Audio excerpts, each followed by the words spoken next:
All I have to do is pull in energy from this direction like this, or I could even walk in there, and that automatically gets that movement. Now, as you saw, it was not moving before, but we clearly got movement now.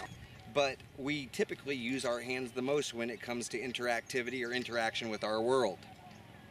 So, if you know how to use your body, you know that your body is an extension of your mind. It's an extension of your soul. That's all this is. It's a robot system there that is meant to perform certain actions. And so if you know how to maximize and use your energetic potential, then you can put your hand in and then start to affect things. Now, take a look here. I'm just going to kind of move my hand like this.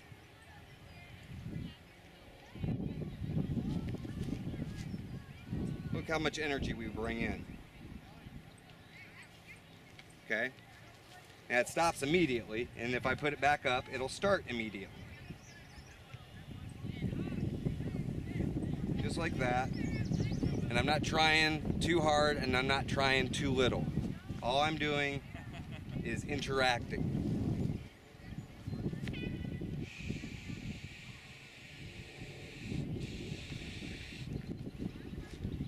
So again, here we are. Just a little bit of click and drag, just pulling information that's coming from this direction, and I pull it from this direction and then direct it into this direction. That simple.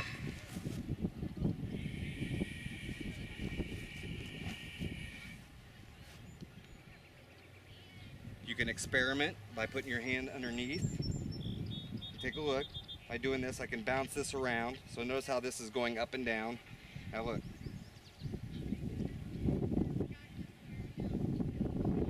So again, what I'm doing is playing with the grid lines that all of this is connected to. So if I continue to do it, I can make it go faster, I can make it go slower, I can stop it at the drop of a dime, okay? Or just kick it right back in again. Now, if you want to really play with this stuff, playing with it right entails doing it at lower energy volumes. So that way you can see the distinct movements as opposed to having a whole bunch of wind coming through at all times and then you're not being able to tell the difference between your movements and the natural wind currents.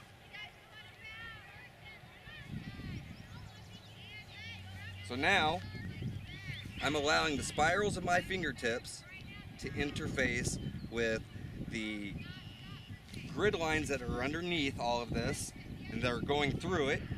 And so as I stimulate those grid lines and run my hands through it, it's causing a buffering of information between the energy of this tree and the energy of my hands and fingers. See?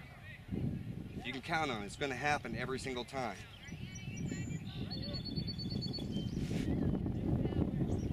As long as I'm putting my hands up under here and stimulating this area, it will continue to move and bounce.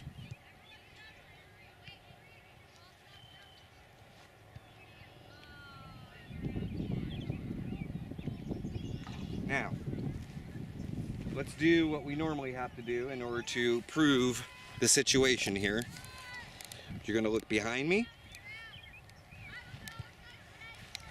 all the way around, and as you can see, there isn't a lot of energy going on anywhere. It's mostly confined to this space. I've proven those sort of things on so many other videos, it's unreal. Okay, there's plenty of areas right now where I can point this camera and there is no energy happening.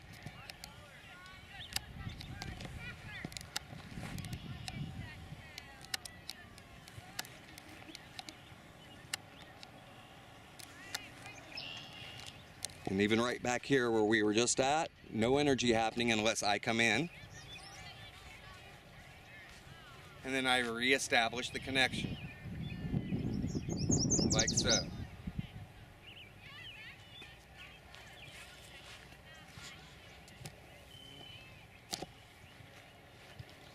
So, anyway, it's very important that if you're wanting to do the connection, you're wanting to do the connection properly, that you understand what your hands and your fingertips really are for.